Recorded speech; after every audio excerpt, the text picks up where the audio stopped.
자, 이번 시간에는 등비급수에 대해서 공부하겠습니다. 자, 먼저 등비수열.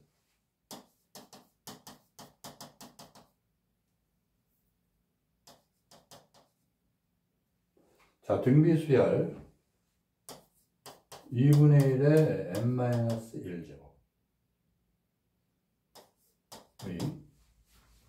n항까지 합을 구하시오. 첫째 항부터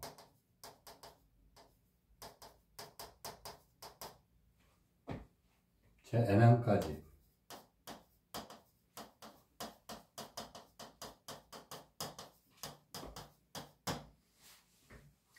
자, 이거는 우리가 이제 n항까지 하니까 SN으로 보통 쓰죠. 부분합인데 SN은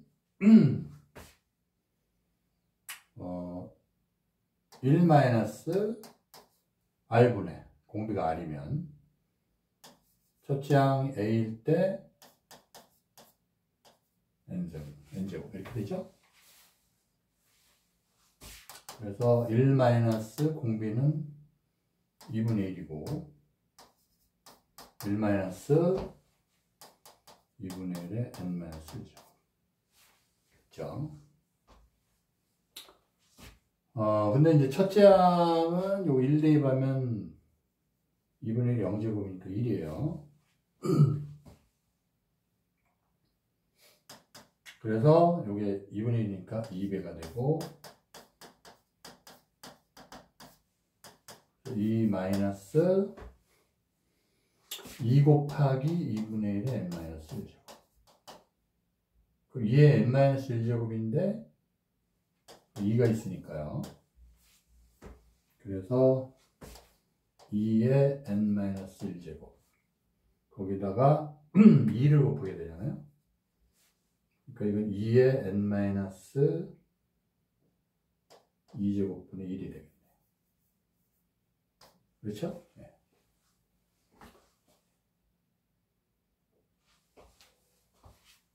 아, 이게 n제곱이죠, n제곱. 네. 그래서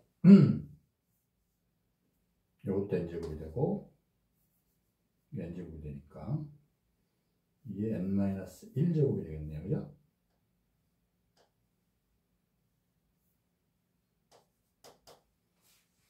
됐어요.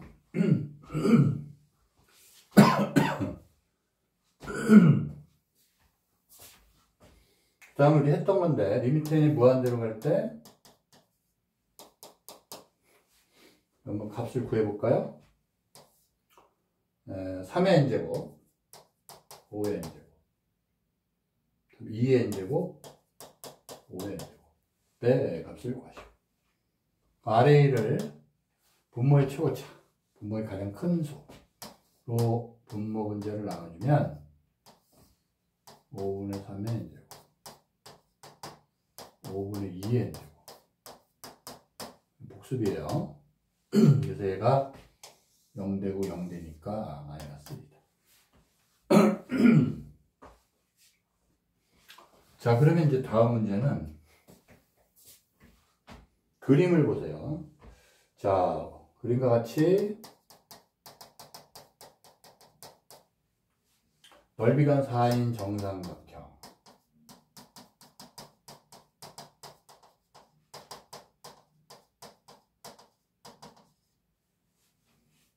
을 4등분하여 그림이 어떻게 되어 있냐면요. 한 변의 길이가 따로 제시되진 않고 그냥 넓이가 4인 정삼각형이라고 했어요. 그럼 이렇게 되어 있으면 뭐 이런 식으로 4등분 한 거죠. 넓이가 4예요. 하나 이렇게 되겠네요. 넓이가 1씩.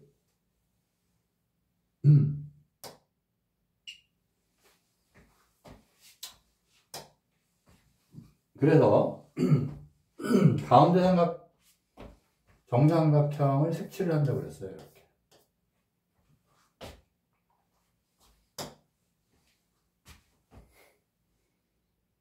그래서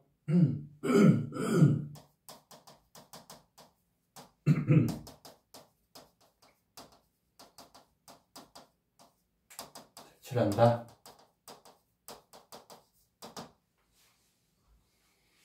또 색칠하지 않은 정삼각형 중에서 색칠하지 않은 정삼각형 중에서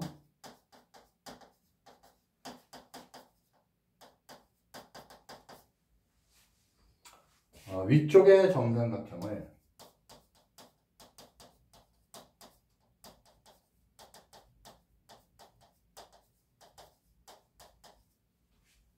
(4등분하여) 가운데 정삼각형을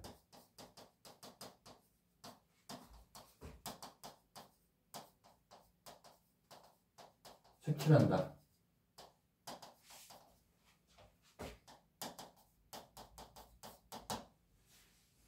이와 같은 과정을 하나씩 반복할 때 과정을 한없이 반복하는 거예요. 한없이.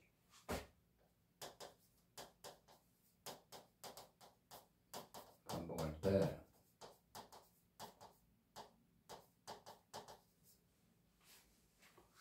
색칠한 삼각형의 넓이를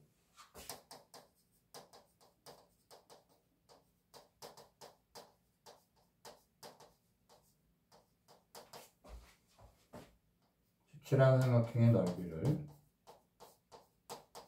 각각 차례대로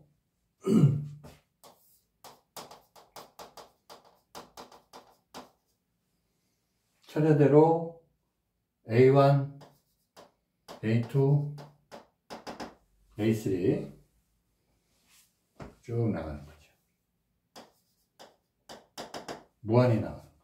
맞아.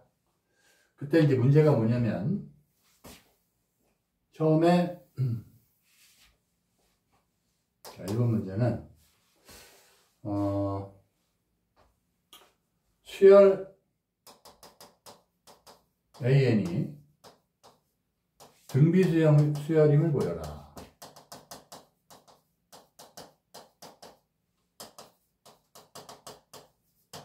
등비 수열임을 보여라. 그 다음에 두 번째로는 색칠한 부분의 넓이의 합을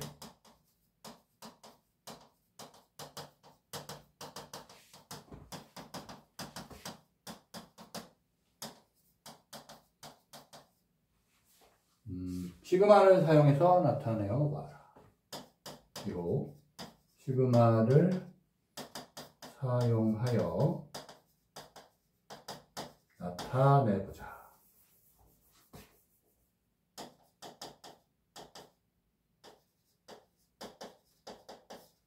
자, 이렇게 두 개의 이제 질문이 있어요.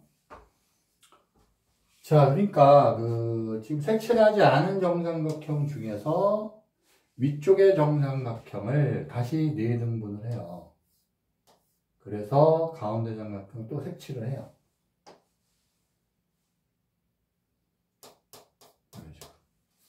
그래가지고 항을 남버링을 했다 이 말이죠. 그랬을 때 A1은 A1은 넓이가 1이죠. 이게 A1이 되겠고, 여기 A1이죠. 여기 A2. 이런 식으로. 그래서 A2는 요게 1이니까, 그게 또 4분의 1이니까 4분의 1이 되겠죠. 이거에 또 다시 4분의 1이니까 이렇게 되겠죠. 그래서 16분의 1이 되겠죠. 공비는 이제 4분의 1이에요. 네, 그런 식으로 되는데,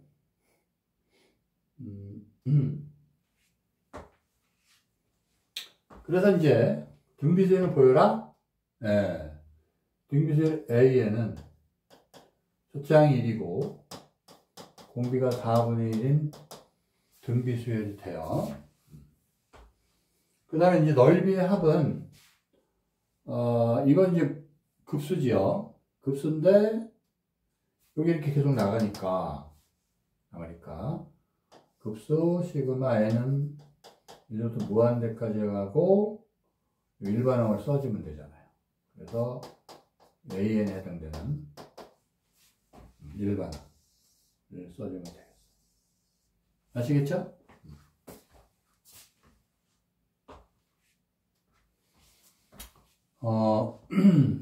다시 말하면 AN이라는 걸 먼저 구한 다음에 AN을 구한 다음에 색칠한 부분의 넓이 합을 시그마를 나타내라 그러면 여기다가 일반항을 써주고 시그마 n은 1에서부터 무한대. 그럼 되죠? 이게 이제 급수죠. 그래서 요 일반항 요거를 여기다 그대로 적어주면 되겠어요. 자, 이렇게 해서 문제를 풀어봤고요. 자, 그 다음에 이제 용어를 좀 정리를 하자면,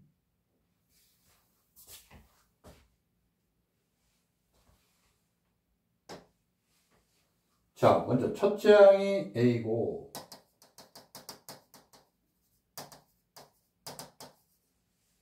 그 다음에 공비가 R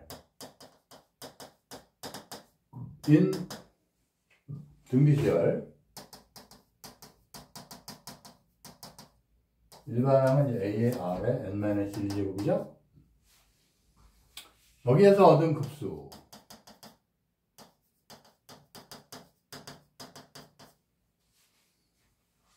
급수는 n은 1서부터 무한대까지 가고 n이죠. 근데 an이 뭐예요? 네, 이렇게 가고 ar의 n-1제곱 이렇게 되죠. 그럼 이게 이제 1로부터 해가면 ar 제곱. 네 번째 항은 ar의 n-1제곱 이런 급수죠. 그래서 이거를 첫째 항이 r이고 첫째 항이 a고 공비가 r인 급수인데 등비수열이 이제 일반항이 되어 있으니까 이거를 등비급수라고 해요. 등비급수. 아시겠죠? 등비급수다. 등비급수. 급수 중에서 일반항이 등비수열인 급수를 등비급수라 한다 이거죠. 자, 그래서 이제 A가 0이 아닐 때, A가 0이면 다 0 되니까 A가 0이 아닐 때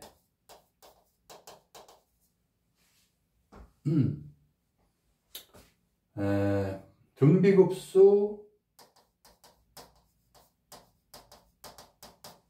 시그마 n은 1에서부터 무한대까지 AR의 MSG 이게 등비급수죠. 이거의 수렴 발산을 대해서 알아보자.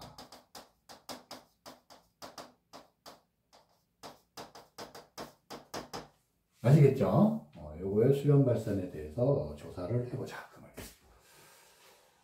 말이에요. 일단 부분합을 한번 볼까요? 이거의 부분합. 부분합은 이 밑에 무한대로 갈 때 시그마로 써주면 n은 k는 1서부터 그죠? n까지 a의 k-1 이런 거란 말이에요. 요게 이제 sn이죠. sn. 그래서 이제 sn에 대해서 한번 살펴보자. sn에 대해서 살펴보자. 그 얘기예요. sn은 여기까지 합이죠. 여기까지 합이 sn이에요. 그래서 이제 이 합은 1-r분의 첫째 항 a고 1-r의 항의 개수 n개죠. 이렇게 쓸 수 있죠. 그리고 이제 R이 1이면 이 식을 못 써요. 그래서 이거 R이 1이 아닐 때 분모가 1-4 아니니까 R이 1을 못 쓰죠. R이 1이면 이제 A가 전부 N개 있죠? 그래서 R이 1일 때는 SN은 NA가 돼요. A가 N개만큼 있다. 그래서 NA가 된다. 아시겠죠? 따라서 우리 이제 요걸 다시 한번 살펴보면 등비급수가 지금 요거잖아요. 등비급수 요거. 등비급수.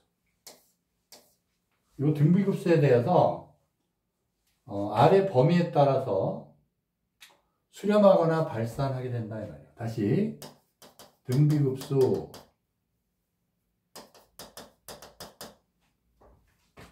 n1서부터 무한대까지 A열의 n-1제곱은 R의 범위에 따라 R값의 범위에 따라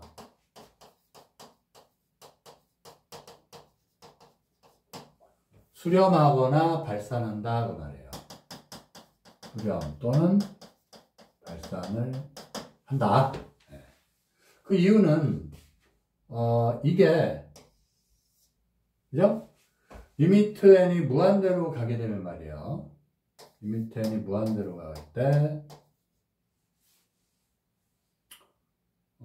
요거 SN이니까 그러면 요게 이제 예를 들어서 n은 1서부터 무한대로 가고 AR의 n-1제곱이죠. K로 바뀌어야죠. 이게 그냥 써볼까요? 요거는 어디까지 가고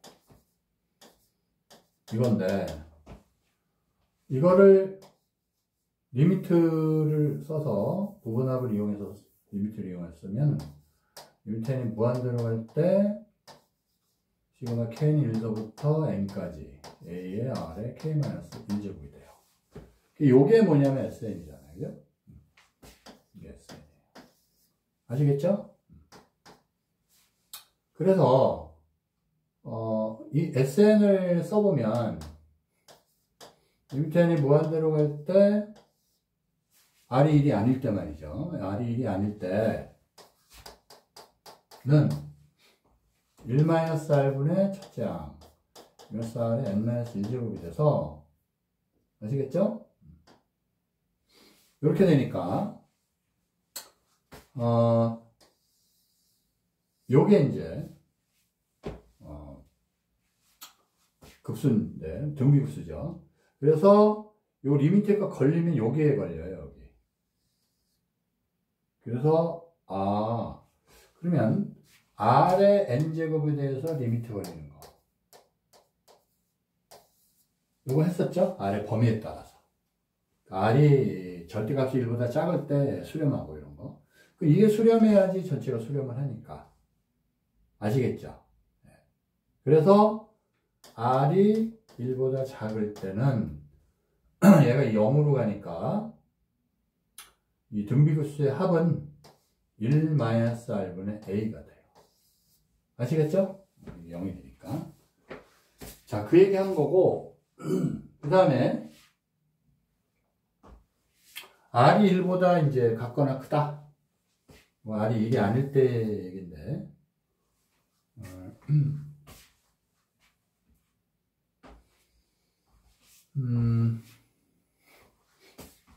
일단 R이 1보다 같거나 크다 그러면 잘 보세요. R의 절대값이 1보다 같거나 크다. 그렇게 되면은 리미트 n이 무한대로 갈 때 an을 먼저 살펴보는 말이죠. 이거는 리미트 n이 무한대로 갈 때 a의 r의 n-1제곱이란 말이에요. 그러면 r이 1보다 같거나 클 때는 r이 1보다 같거나 클 때는 이제 0이 안 되잖아요. r이 1이어도 AAA 쭉 나간단 말이에요. 그러니까 A는 0이 아니라 아까 아까 전제했는데. 그래서 0이 되질 않아요. A로 수렴하더라도 0이 되질 않죠. 물론 이제 R의 절대값 1보다 커버리면은 당연히 이제 이거는 발산이고. 근데 이제 R이 1일 때도 여기 R이 1인 거 포함한 거잖아요. 그죠? R이 1일 때도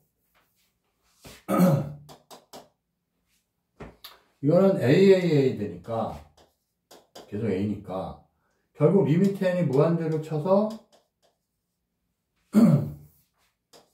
AR n-1제곱 해도 R이 1이어도 이게 AA 나가다 보니까요. 그냥 A예요. 계속 A야. 그게 0이 안 되죠. 그러면 리미트 n이 무한대로 갈 때 AN이 0이 안 되면 이건 무조건 네 급수는 발산이 된다고 그랬잖아요. 그래서 n이 1에서부터 무한대까지 AN은 AN이죠. 요거는 발산을 해요. 그러니까 이제 어떤 식으로 접근을 한 거냐면 무한급수를 따져볼 때 등비급수를 따져볼 때 일단 등비도 여기 식이 나오니까 R의 절대값이 1보다 작으면 이게 0이 되니까 무한 등비급수는 요 값이 나와요. 알겠죠? 그런데 R의 절대값이 1보다 클 때는 요거의 이제 여집합, 그러니까 이 외의 경우죠. 그러면 R의 절대값이 1보다 같거나 크면 이때는 뭘 도입하냐면 리미트 n이 무한대로 갈 때 AN을 도입을 해요. 그래서 이 값을 보니까 AN이 0이 아니고 그래서 이게 결국은 R의 절대값이 1보다 크거나 같은 걸로 구분을 했을 때 1보다 크더라도 이건 당연히 0이 안 되고 발산해버리죠. 그리고 R의 절대값이 1이라도 이거는 항상 AA 쭉 나가니까 0이 안 돼요. 아니면 이제 진동으로 해가지고 예를 들어서 R이 -1이다. 그럼 진동하죠. A- 이것도 0이 안 돼요. 어쨌든 리미트 n이 무한대로 할 때 AN이 0이 안 되면 이건 무조건 발산이라고 그랬잖아요. 그죠? 그래서 발산을 한다. 이렇게 보면 되겠어요.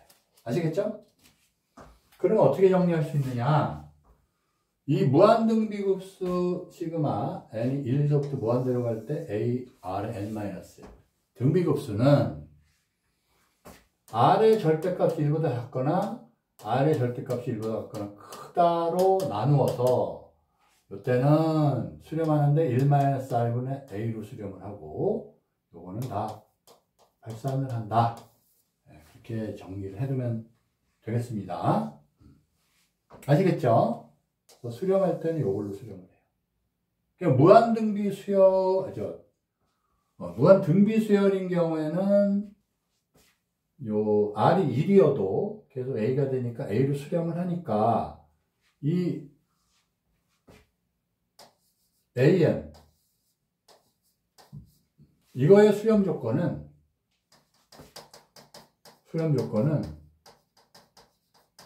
R이 -1에서 1보다 같거나 같은데 무한 등비급수에서는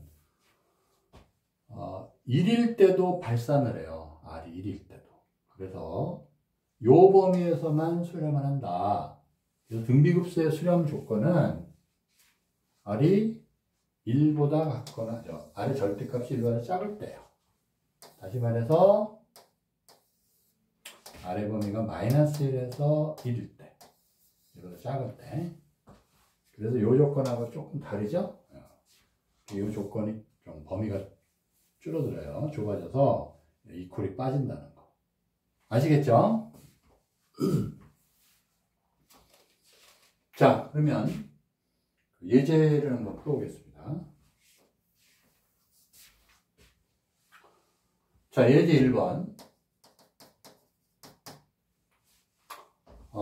다음 다음 등비급수의 수렴 발산을 조사하고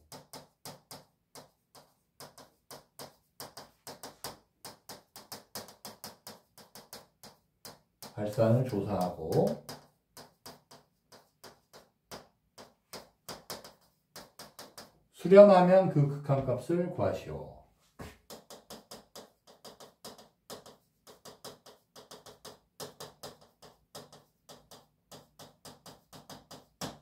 그래서 1번은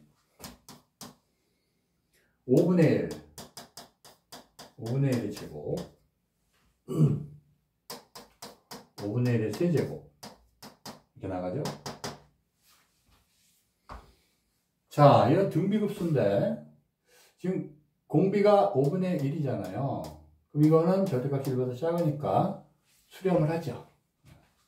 수렴하고 그 수렴했을 때 등비급수의 값은 1-r 5분의 1분의 첫째 항 5분의 1이죠. 그 다음에 1-5칼 5분의 1의 n제곱이에요. 아시겠죠? 5분의 4가 되고 그러면 5분의 4분의 5분의 1이니까 그죠? 4분의 1이 되겠죠. 그렇죠? 4분의 1-5분의 1에 이런 식인데 이거는 급수니까 그냥 a죠. 그래서 1-r분의 a니까 첫째 5분의 1이에요. 그래서 5분의 4 5분의 4분의 5분의 1 그죠? 5분의 4분의 5분의 1이 되니까 4분의 1이 되겠네요. 됐죠? 그 다음에 2번 두 번째 한번 보면 자, 요거는 이제 1 마이너스 루트 2 마이너스 2 루트 2 플러스 2 등비급수예요. 그럼 이거는 이제 공비가 얼마냐면 마이너스 루트 2죠? 그럼 이거는 절대값이 1보다 커요. 무조건 발산이죠. 발산. 됐죠? 자, 문제를 몇 개 더 풀어보겠습니다.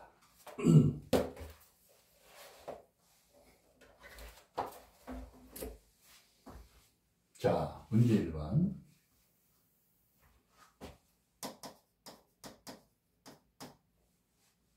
자, 문제 1번은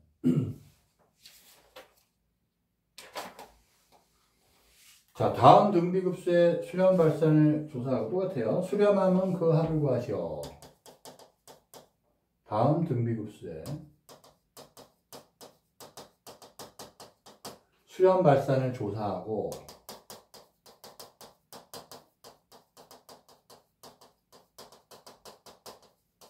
수렴하면 그 극한값을 구하시오. 이렇게 물어봤어요. 1번 1-2분의 1 더하기 4분의 1 빼기 8분의 1 이런 등비급수예요. 그럼 이건 공비가 얼마냐면 마이너스 2분의 1이죠. 그럼 절대값이 1보다 작아요. 그래서 절대값이 1보다 작으니까 수렴해요. 그 수렴값은 1 마이너스 첫째 항 1 마이너스 2분의 1이니까 1 더하기 2분의 3 역수니까 3분의 2가 되겠죠.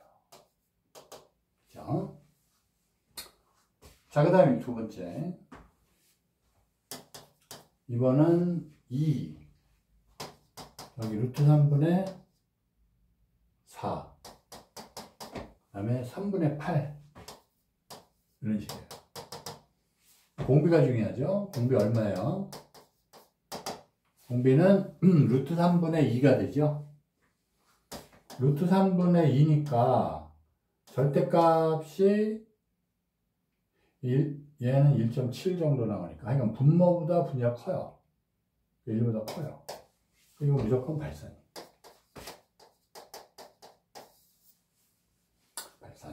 그 다음에 3번 볼까요? 자, 3번은 시그마 N은 1서부터 무한대까지 3분의 1의 n제곱, 그죠? 그 다음에 사인 2분의 n파이. 자, 여러분이 그 식이 복잡해 보여도 시그마 나오면은 이제 요 첫째 항부터 대입을 해보면 돼요. 그래서 이거는 1 대입하면 3분의 1에 사인 2분의 파이잖아요. 사인 2분의 파이 1이고, 그게 3분의 1이에요. 첫째 항이. 그래서 첫째 항 하나 구했고, 그럼 이제 두 번째 항이 뭐냐? 3분의 1의 제곱이고, 사인 2가 되니까 파이가 돼요. 사인 파이 0이죠? 0이에요. 아시겠죠? 그 다음에 그렇죠? 그 다음에 n이 3일 때는 3분의 1의 세제곱 사인 2분의 3파이 사인 2분의 3파이 마이너스 1이죠. 그래서 이거 계산하면 마이너스 1이니까 마이너스 27분의 1이 되나요? 네. 세제곱하면 마이너스, 그죠?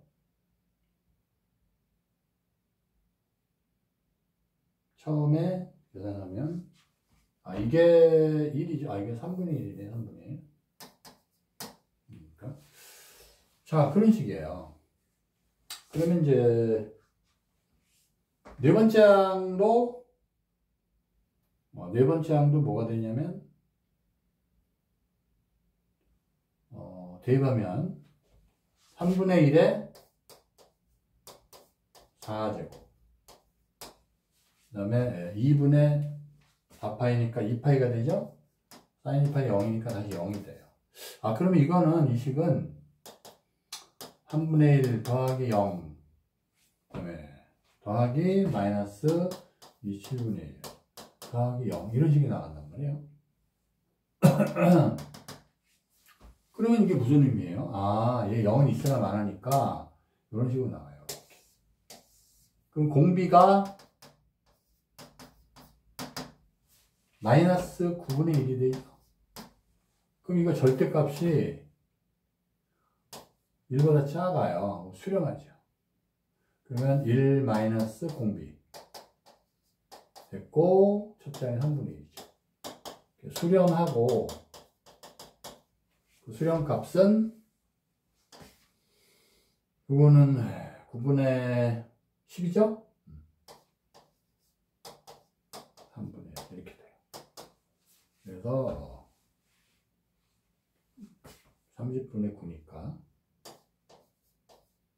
3으로 약분하면 10분의 3. 됐죠? 그래서 했고, 그 다음에 이제 4번, 마지막 4번 풀어보면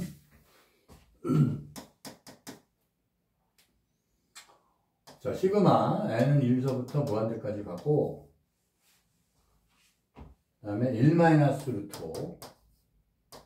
5에 n-1제곱이에요.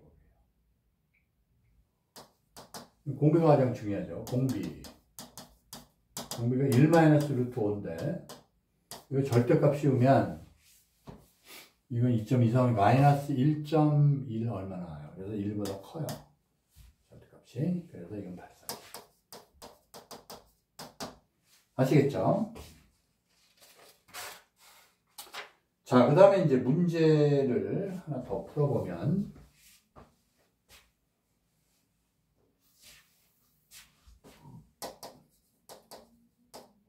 문제 2. 다음 극수의 합을 구하시오. 1번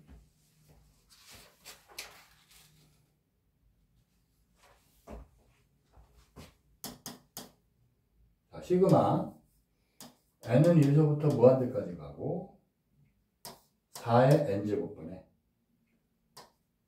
3의 n제곱 빼기 1 이렇게 되어 있어요.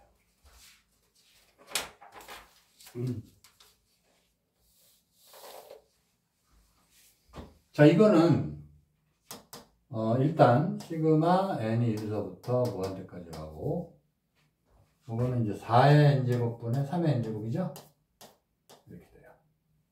그 다음에 빼기 4의 n제곱분에 1의 n제곱 이런 식으로 4의 n제곱분 1이니까 근데 이제 요거는 시그마 성질에 의해서 4분의 3의 n제곱이고 했죠? 시그마 n은 1에서부터 무한대까지 4분의 1의 n제곱이 되겠네요. 알겠죠? 그리고 이거는 이제 공비가 4분의 합이니까 첫째 항 1이고 등비급수에서는 첫째 항 공비만 알면 되죠. 그래서 이거 절대값이 이거보다 작고 얘도 작으니까 둘 다 수렴해요. 그래서 1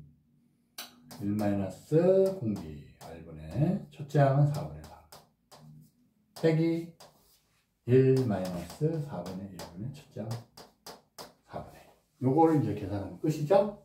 그래서 계산하면 3분의 8이 나와요. 됐죠? 자, 그 다음에 2번은 시그마 n은 1에서부터 무한대까지 가고 이때 이제 5의 n제곱분에 2 더하기 마이너스 3의 n제곱 빼분의 4. 자, 요거를 한번 합을 구해라 그 얘기예요. 맞죠? 자, 그러면 요것도 일단 시그마 성질에 의해서 일단 시그마 n은 1에서부터 무한대까지 가고 그 다음에 5의 n제곱분의 2가 돼요. 그죠?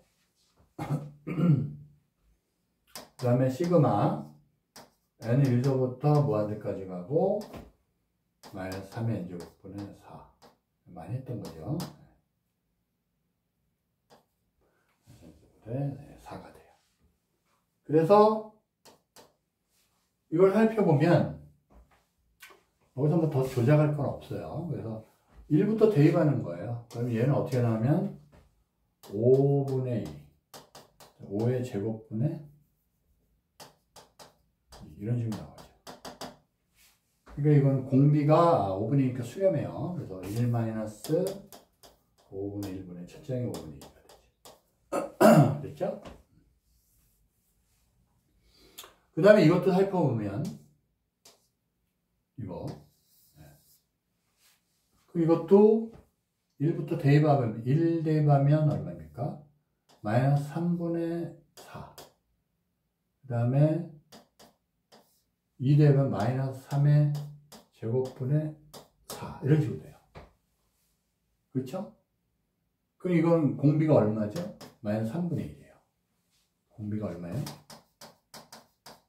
마이너스 3분의 1. 따라서 1 마이너스 3분의 1분의 첫째 항이 얼마예요? 마이너스 3분의 4. 이렇게 계산하면 되겠죠. 그렇죠? 계산하면 2분의 1이 나옵니다. 마이너스 1. 아시겠죠? 자, 그래서 여기까지 갔고 그 다음에 문제 하나 더 풀어보면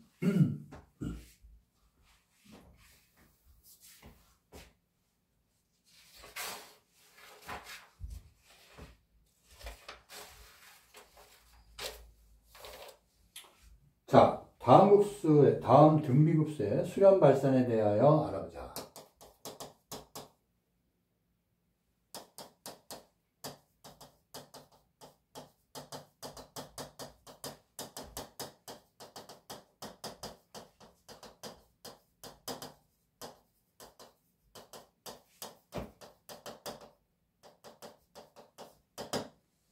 자, 어떤 등비급수냐? 1 플러스 2분의 2 마이너스 x 플러스 4분의 2 마이너스 x의 제곱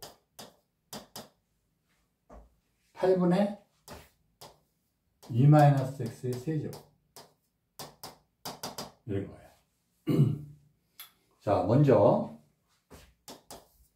뭘 하냐면 수렴하도록 x의 값의 범위를 구해보자. 수렴하도록 급수가 x의 범위를 구하자. x값의 범위.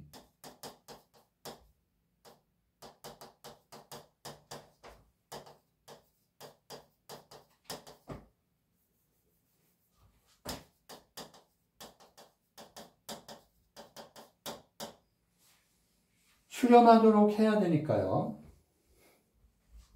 공비는 뭐냐면 2분의 2 마이너스 x고 얘가 절대값이 1보다 작아야 되니까 그렇게 하면 되겠죠. 그래서 2를 곱하면 마이너스 2 그리고 2가 돼요. 그러면 마이너스 x만 남기면 마이너스 4가 되고 0이 되고 요거는 지금 x로 마이너스 1을 곱해줘야죠. 부동하고 할게요. 0이 되고 4가 돼요. 알겠죠? 그 다음에 이 급수가 두 번째는 이 급수가 3분의 2로 수렴할 때 3분의 2로 수렴을 해요.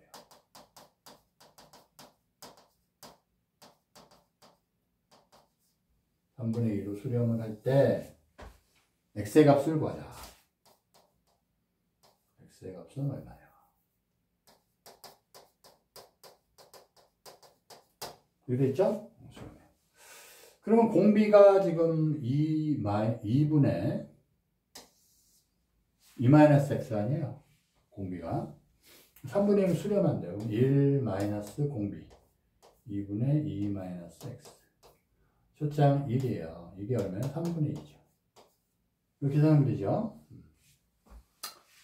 그래서 이거 번분수이지만은 분수식은 간단하죠. 아래에다 2를 곱하면 2 마이너스 x 2가 되고 3분의 2예요. 요거는 x분의 2가 3분이다.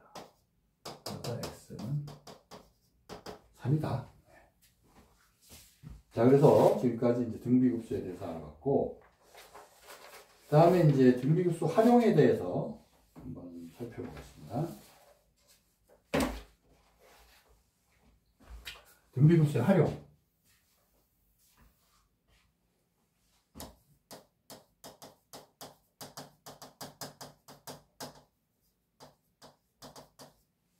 활용이니까 뭐 말 문제가 많이 나오겠죠. 먼저,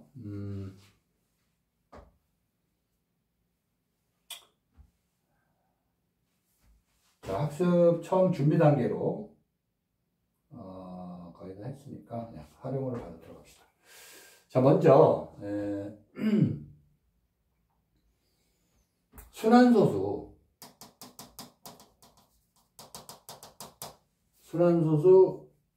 0.2 도트를 등비급수로 나타내는 걸 한번 봅시다. 등비급수.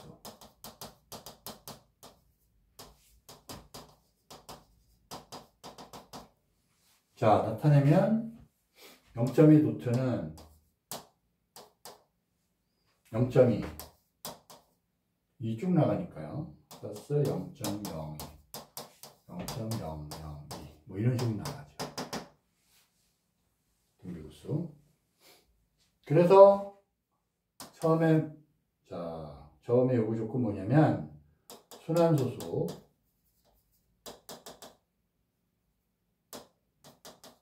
(0.13) 도트도 등비급수로 나타내어 봐라.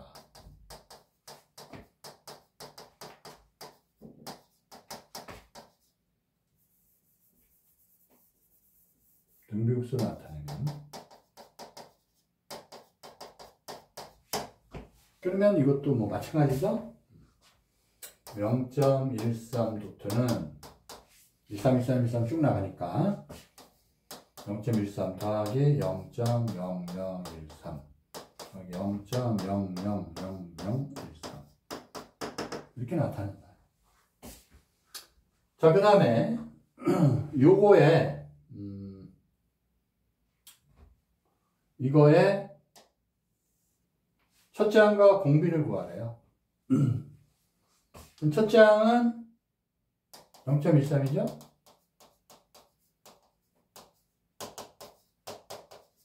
네, 공비는 100분의 1이네요. 0.01.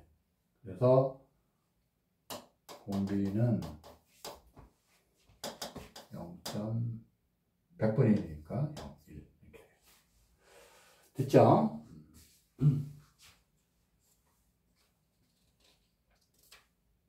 자, 그럼 예제를 한번 풀어봅시다.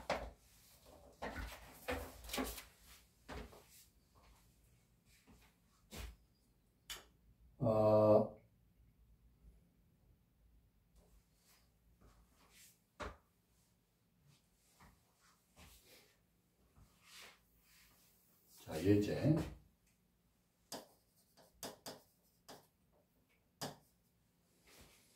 제 예제는 뭐냐면 등비급수를 이용하여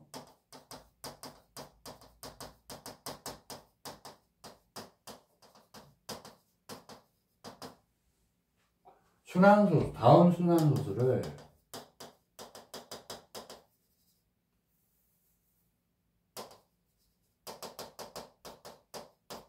분수로 나타내시오.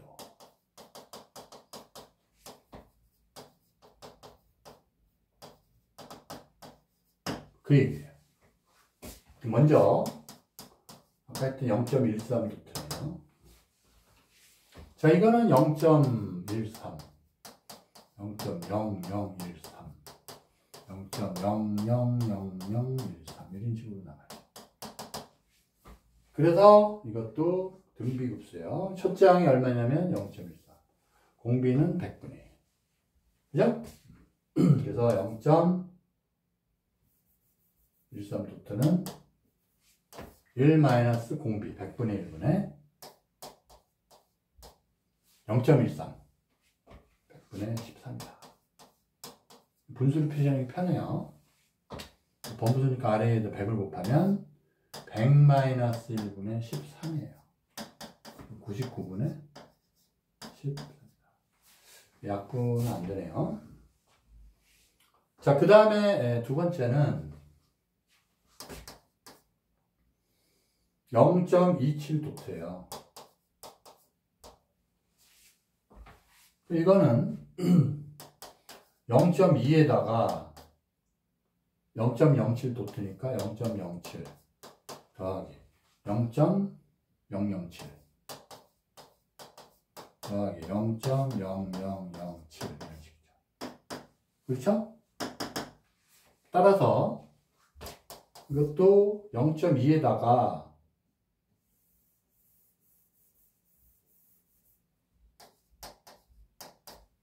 거기다가 요 급수니까 요거는 1 마이너스 10분의 1이죠. 공비가 10분의 1.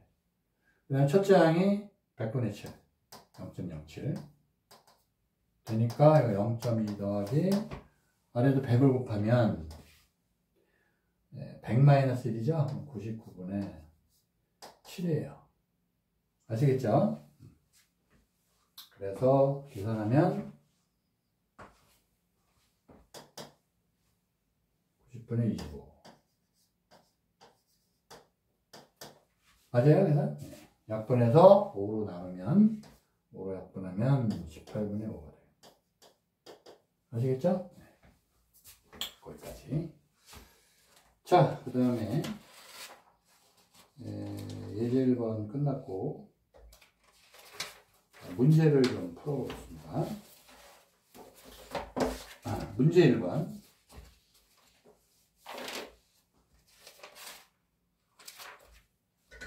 문제 1번은 등비급수를 이용하여 문제 거의 똑같아요. 등비급수를 이용하여 다음 순환소수 분수를 나타내시오.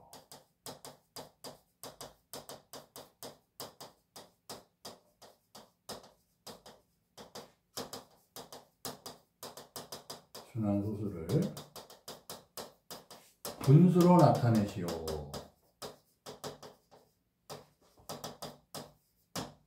분수로 나타내시오. 1번 0.3도T8이에요. 그럼 이거는 이제 0.3도T8. 자, 이것도 이제 0.328, 328 나가니까. 그죠? 더하기 0.000328 이런 식으로. 그래서 자, 이거는 1 마이너스 공비가 1000분의 1이죠. 그 다음에 1000분의 328. 아래도 1000을 곱하면 되겠죠? 그래서 계산을 하면 999분의 328. 그렇죠? 그 다음에 두 번째는 2.025 도트. 이것도 2 더하기, 그죠? 0.025 도트. 그렇죠? 0.252가 나오니까 0.025에다가 0.025 빠졌으니까 0025 이런 식으로 되죠. 그죠? 그럼 2 더하기 1 마이너스 100분의 1이죠, 공비가. 그 다음에 이거는 1000분의 25. 그렇죠?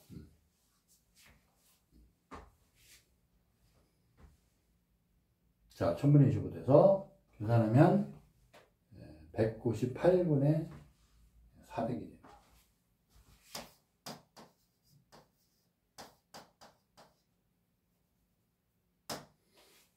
딸에다가 이제 1000을 곱해주면, 그래서 여기는 1000이고, 여기서 1000 곱하니까 10이죠. 990이 돼요. 990분의 25. 그래서 통분해서 요거랑 계산해주면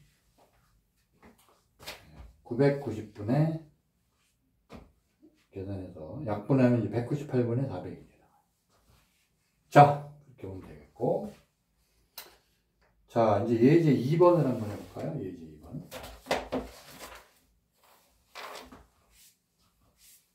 예제 2번. 예제 2번은 오른쪽 그림과 같이 그림이 어떻게 되어 있냐면 이런 식으로 되어 있어요. 됐고 5P, 5Q가 1인 얘가 5P고 5Q예요. 여기 1이라 1이다. 그래서 이거는 우리 5P, 선분 5P 이퀄 5Q 이퀄 1인 직각 이등변 삼각형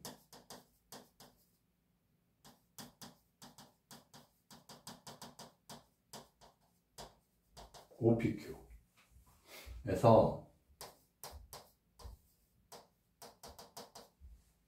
이거 직각이에요. 점 O와 각편의 중점을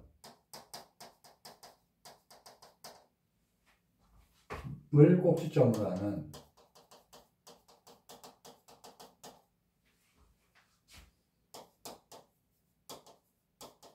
정사각형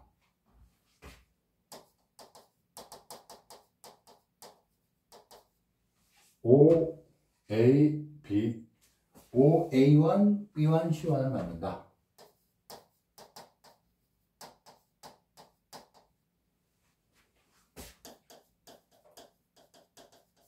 또 직각 이등변 삼각형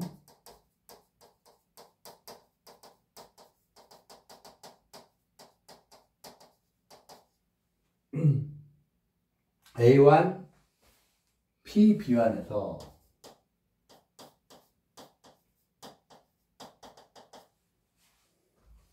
점 A1과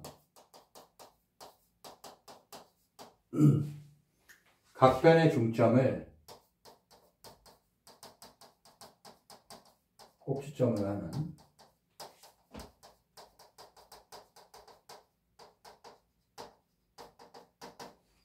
정사각형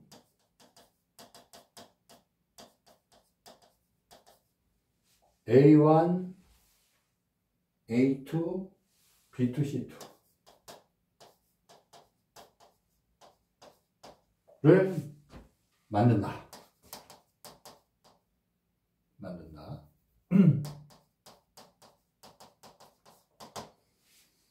이와 같은 과정을 하나씩 반복할 때 이들 하나씩 반복해요. 반복할 때 이들 정사각형의 넓이합을 구하시오. 정사각형의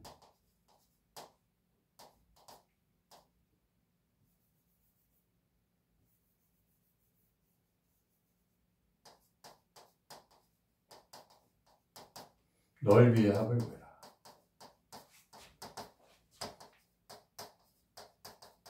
그림. 자, 그림을 다시 그리면 여기서 일단 OPQ에서 점 O와 각변의 중점이죠 이게. 을 이용해서 그걸 꼭지점으로 하는 정사각형을 만들어라. 정사각형. 그래서 요거를 A1, B1,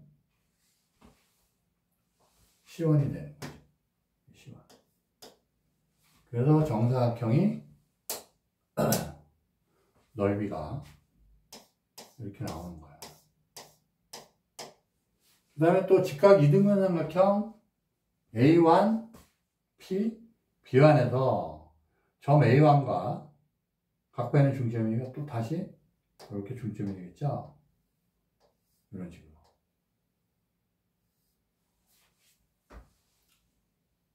그래서 이게 뭐라고 그랬냐면 정사각형 A1, A2,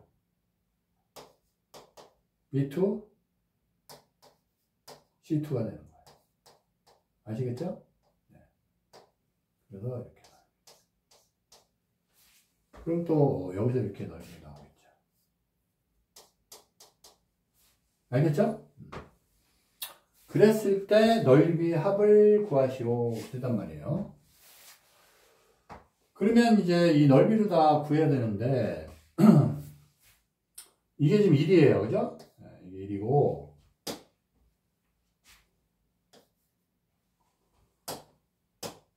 이게 1이에요. 얘도 이제 1이고 이것도 1이고. 그러니까 이거는 이제 2분의 1이죠. 이것도 2분의 1.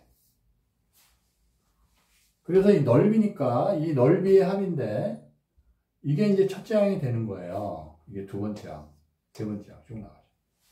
등비급수. 등비급수에서 뭘 알아야 되죠? 등비급수 값 구하려면은 첫째 항하고 뭘 하면 돼요? 공비를 하면 되죠.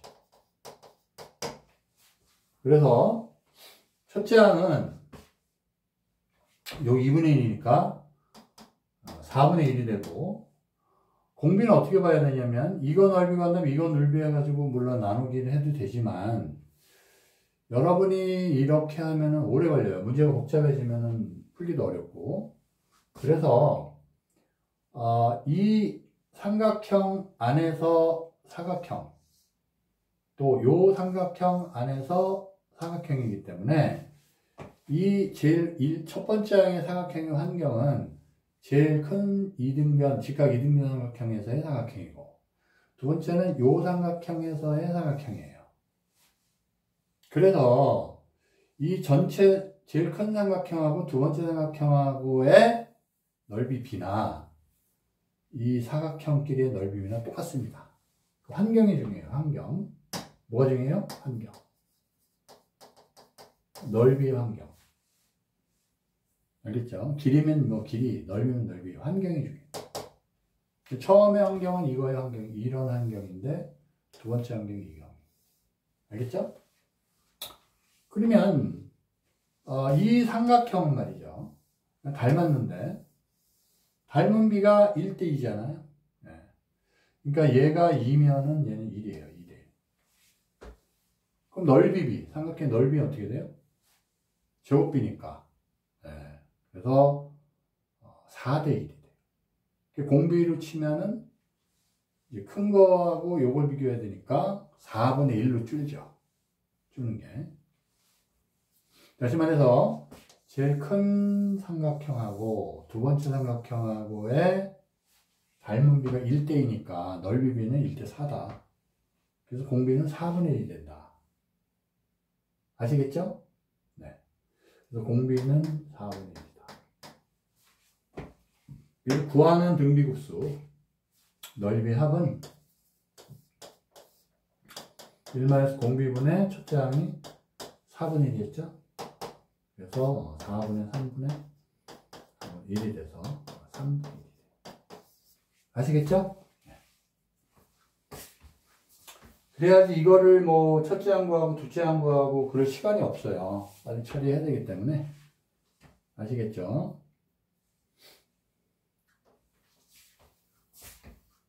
그런 식으로 돼요. 자, 그 다음에 문제를 보면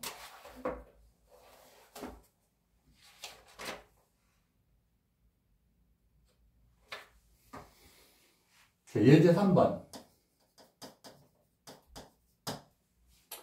어느 공장에서 생산된 비닐에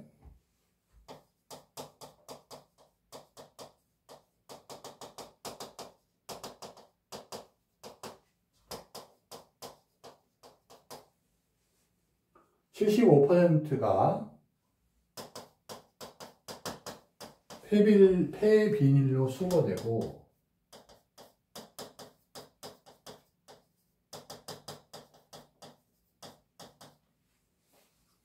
그 중에서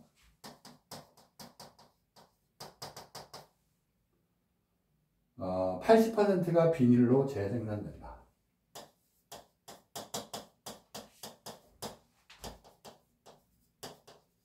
재생산된다.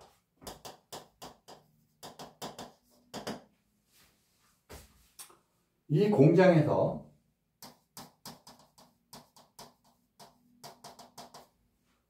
처음 생산된 비닐 1톤에 대하여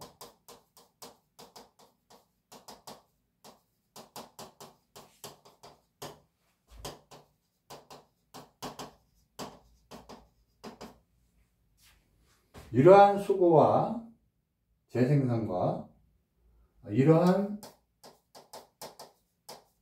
수거와 재생산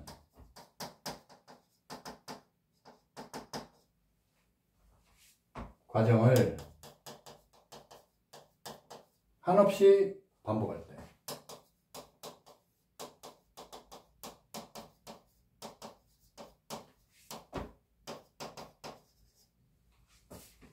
재생산되는 비닐의 총합을 구하시오.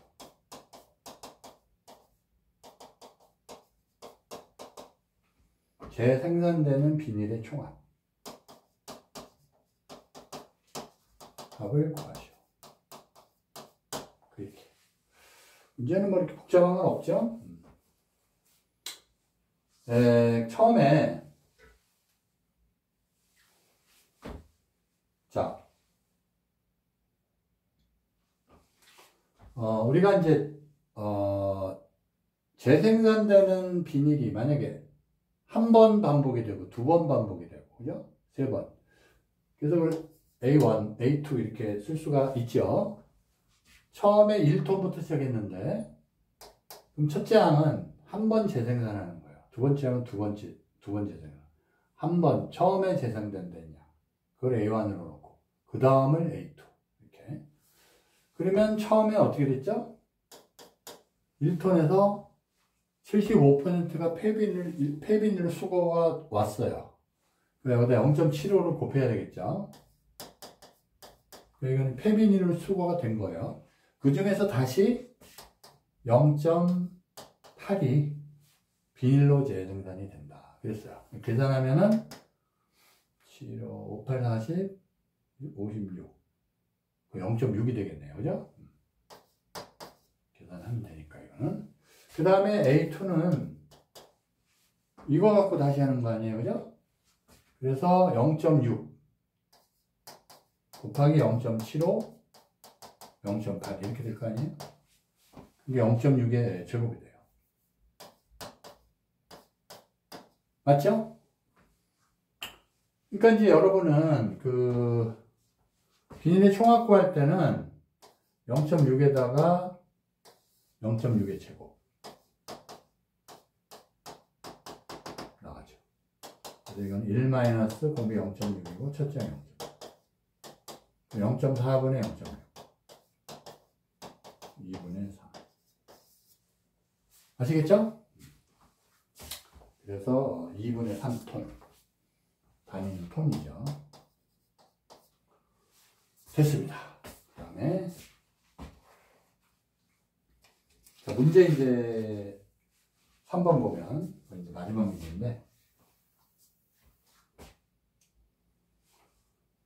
자, 문제 3번. 어느 장학재단이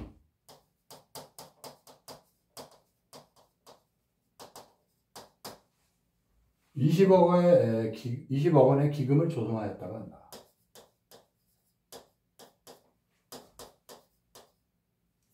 (20억 원의) 기금을 조성하였다.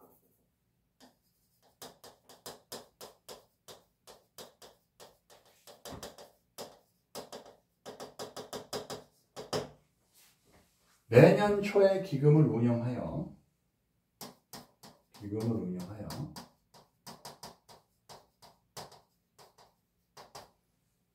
연말까지 25%의 이익을 낸다.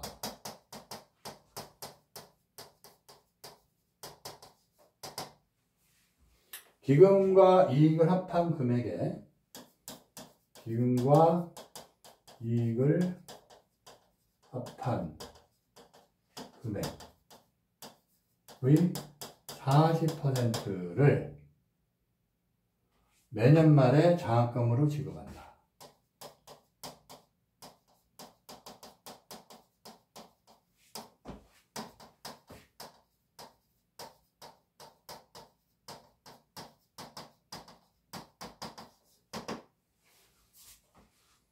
장학금을 지급하고 남은 금액을 장학금 지급 후 남은 금액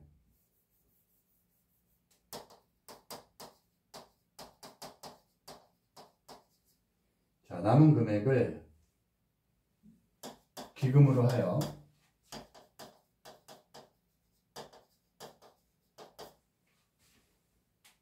기금의 운영과 장학금 지급을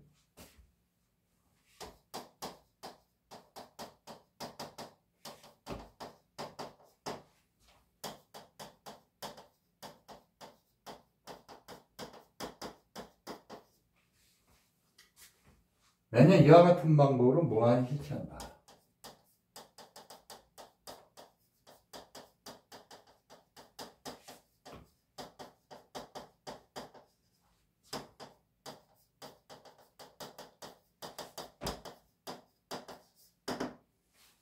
자, 이때 해마다 지급할 장학금의 총액을 구하시오.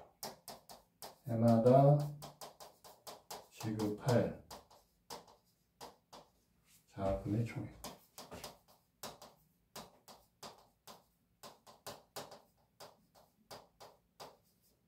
을 구하시오. 그 말이에요. 자, 먼저, 그러니까 1년 뭐 운영한 자금, 2년 용역, 이런 식으로 이제 따져봐야 되겠죠?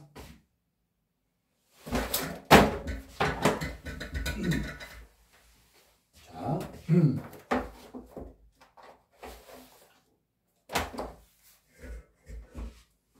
자, 1년 첫 번째 년에 운영한 자금이 얼마인가요?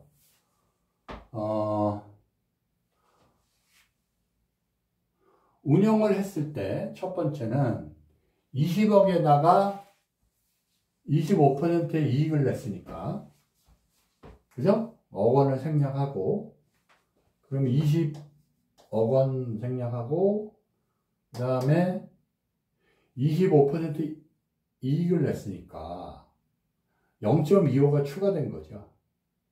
그럼 1 플러스 0.25의 이익이 있으니까 1.25가 돼요. 운영을 했을 때. 기금 운영했을 때 이익이 25%니까 기금의 0.25배의 이익이 난 거예요. 그러니까 원래 금액은 1이니까 1 더하기 0.25. 알겠죠?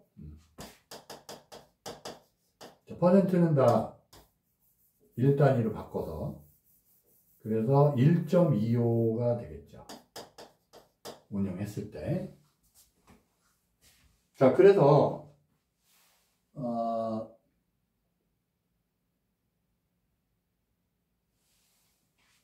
이게 이제 첫 번째 운영한 자금인데, 운영했을 때 이제 돈이 된 거예요. 그거를 장학금으로 지급했어요. 그럼 이거에 0.4, 40% 지급했으니까 해마다 지급할 장학금의 총액입니다. 첫 번째 연도에 지급할 장학금 금액은 이게 돼요. 알겠죠?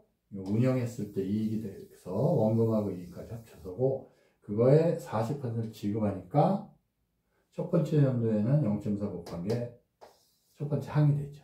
그래서 A1을 이렇게 나타내요. 아시겠죠? 그럼 두 번째 어떻게 되냐? 두 번째는 지금 이제 요게 이익금인데 금액이 됐죠? 그럼 금액에서 40%를 지급을 했어요. 그러면 요 금액이 나왔는데 거기서 40%에 해당되는 거를 지급을 했으니까 얼마의 잔액이 남았냐? 빼기 20 곱하기 1.25에 0.4를 뺀 거니까 남은 건 0.6이죠. 그래서 두 번째 연도의 장학금 지급액은 첫 번째 연도의 장학금 지급액을 빼버리고, 그러면 20억에다가 1.25 됐었는데 거기 0.6이 남은 거잖아요. 그거에 0.4가 두 번째 연도의 장학금 지급액이 되겠죠.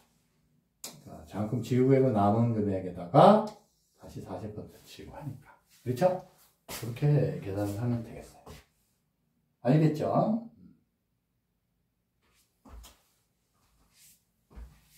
근데 여기 지금 보면은 기금에 25% 이익을 또 남기니까, 다시 지금 지급하고 남은 금액이 얼마죠? 20 곱하기 1.25 했는데 거기서 0.6이 남았어요. 근데 다시 이거 1.25가 되겠죠. 이게 이제 이익을 낸 거예요. 원금하고 합쳐서. 그거에 0.4를 곱해야 되겠죠. 그쵸? 그렇게 계산을 하면 되겠어요. 자, 그렇게 계산을 하면 얼마가 되냐면 2분의 15가 돼요. 2분의 15. 7.5억 정도 되겠죠. 그래서 첫 해는 얼마를 지급했냐? 10억을 지급했고, 두 번째는 7.5억, 7억 5천만 원 지급을 한 거죠. 아시겠죠? 자, 그래서 자, 계산해보면 자, 첫째 항은 이제 10억이고 두 번째 항이 2분의 15예요. 그럼 공비가 얼마가 나오냐면 2분의 15 나누기 10이니까 그죠? 그러면 20분의 15 그러면 4분의 3이 돼요. 공비가 4분의 3이 돼요. 그래서 공비 나왔고 첫 번째 항은 10억이고 10이고 그래서 구하는 총액 장학금 총액은 1-공비 4분의 3분의 첫 번째 항 10 4분의 1이니까 40억 원이 되겠네요. 자, 그렇게 보면 되겠습니다.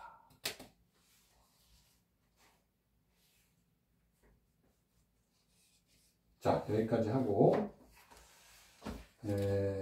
유명 관련 문제는 계속 많은데 실전할 때 또 나중에 할 거니까 이렇게 하시고요. 그래서 여기까지 해서 다음 시간에는 중단원 문제풀이에 들어가겠습니다.